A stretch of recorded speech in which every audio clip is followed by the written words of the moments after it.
3 taps. A pause. 1 more. That's all it was, the first night. I told myself it was pipes. Old houses make noises, everyone knows that. But pipes don't wait for you to notice them. Pipes don't pause like they're listening for you to hold your breath. This house had 4 bedrooms, a repainted kitchen, and, according to the estate agent, absolutely nothing wrong with it. She was wrong about one thing under that kitchen floor. When I bought the house, the estate agent told me the sound was old pipes. I believed her, mostly because I wanted to. I'd just come out of a divorce, I needed a fresh start, and the price on this place was too good to argue with logic. It happened every night, always the same time, always 2:13. A soft tapping right under the kitchen floor.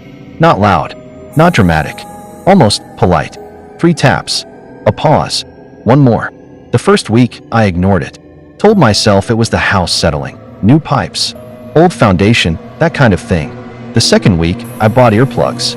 By the third week, I was standing barefoot in my kitchen at 2 in the morning, holding a hammer like some ridiculous man ready to fight the plumbing. It came from under the table. Always from under the table. So I moved the table. Underneath it, the tiles were different. Older than the rest of the kitchen. Yellowed. Cracked at the edges. Sealed with a grout that didn't match anywhere else in the house. I noticed it. And then I did what most of us do when something doesn't add up. I looked away from it. I called a plumber. A practical man. The kind who doesn't scare easy. He checked the pipes. The boiler. The crawl space. The walls. There's nothing under there, he told me. I asked him, half joking, if it could be rats. He laughed at that. Rats scratch, he said. They don't knock. I laughed too, because that's what you do.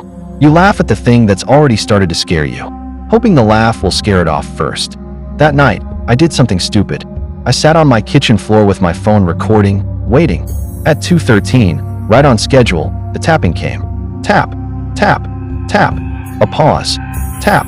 I leaned in close to the tile, close enough to feel the cold coming off it. Hello, I whispered. The floor went quiet, completely quiet. And for 1 second, I actually laughed at myself, because fear turns you stupid. And here I was, a grown man whispering to bathroom tile. Then something under the floor whispered back. Hello. I left the house that night. Slept in my car in the driveway. Engine running, doors locked. Telling myself I was being ridiculous the entire time. In the morning, sunlight has a way of making the impossible feel embarrassing. I convinced myself it had been my own voice, caught by the room and thrown back at me. A trick of an empty house. Stress, loneliness, does strange things to a mind. That's been alone too long. So I did what stubborn, lonely people do. I stayed. The next night, the tapping came again. This time, I didn't speak. I just placed my ear against the tile and listened. Something beneath my kitchen floor was breathing, slowly, like it had been waiting there, with its mouth pressed to the other side of the tile, patient for exactly this moment. Then a child's voice said, "We know you're there." I scrambled backwards so fast I cracked my head on the cabinet. The voice giggled. Not one child, several. I could hear them shifting beneath the tiles, small hands brushing against the underside of the floor, little nails clicking softly against wood, a wet sniff, a whisper telling someone else to be quiet. I did not sleep that night. By morning, the kitchen looked normal again. Bright, cheap, almost embarrassingly ordinary. The kind of ugly that usually makes a place feel safe. I dug through the old sale documents and found the previous owner's name, Mrs. Adela Varga. She'd lived in that house for 42 years. Died upstairs, in the bedroom. No children listed. No husband. No family on record at all. I asked the neighbor about her. She was sweet, the woman told me. Quiet. Kept to herself. Did she have children visiting? Grandkids, maybe. Her smile changed. Just slightly. The kind of change you only notice if you're already looking for it. No. Are you sure? She looked past me, past my shoulder, straight at my kitchen window. I said no. That should have been enough for me to stop. It never is. I borrowed tools from a friend. Told him I was replacing some cracked tile, which, technically, wasn't a lie. By late afternoon, I'd broken through the first layer. Under the tile, wood. Under the wood, a thin sheet of metal. Under the metal, a black gap, breathing cold air directly into my face. The smell wasn't rot. That's what I expected, mold, decay, something dead. But this was different. It smelled like sour milk. Damp wool. Something sweet that had gone bad years and years ago. I shone my phone light down into the gap. It wasn't a crawl space. It was a room. A small one, with pale blue wallpaper covered in little white rabbits. Tiny chairs arranged around a tiny table. Toys lined up in careful rows. Wooden blocks. A cloth dog. A doll with no face stitched onto it. And standing in the middle of that room, looking straight up at me, were 4 children, all dressed in the same worn night clothes. Skin gray, loose in some places, stretched too tight in others. Eyes too large. The kind of large that comes from years spent somewhere with no light at all. The smallest one raised her hand. "Can we come out now?" she asked. I dropped my phone. It fell into the room below and landed face up, casting light across a ceiling that had never seen daylight. The children didn't move.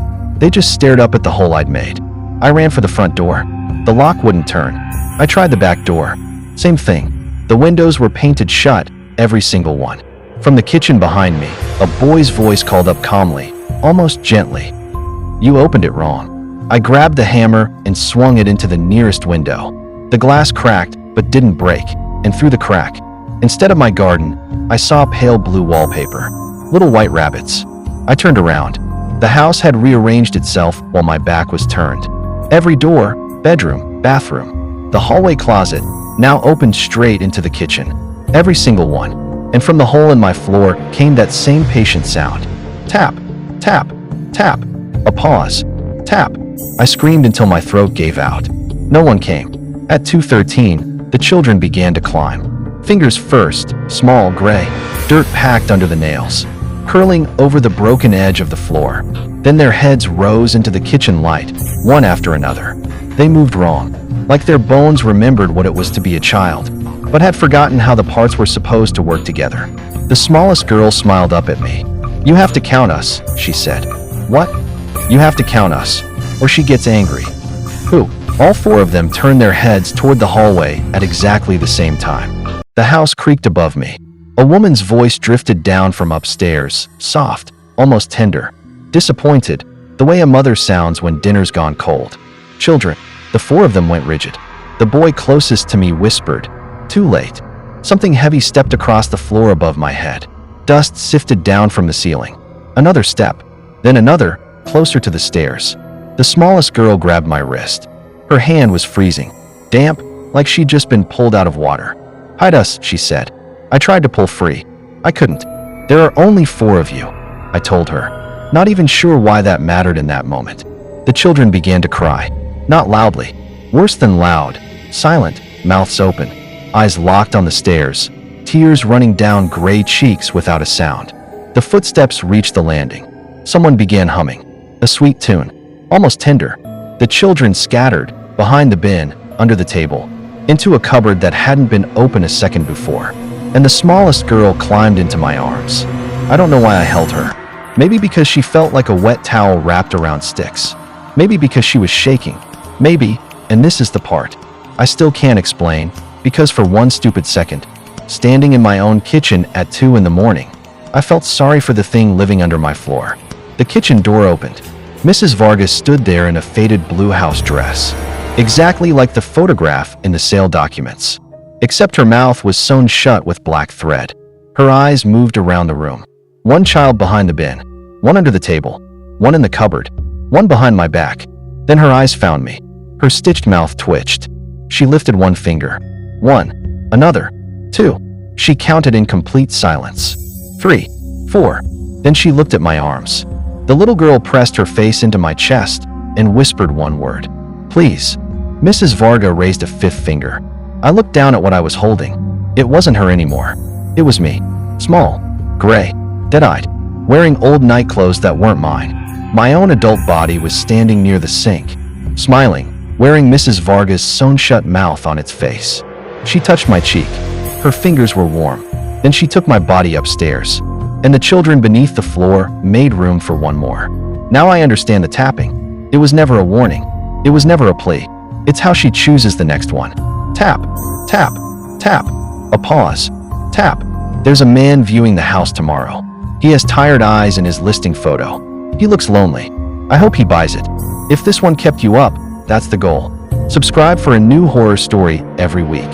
And let me know in the comments, would you have stayed after the first knock? or run the second you heard it. See you in the next one.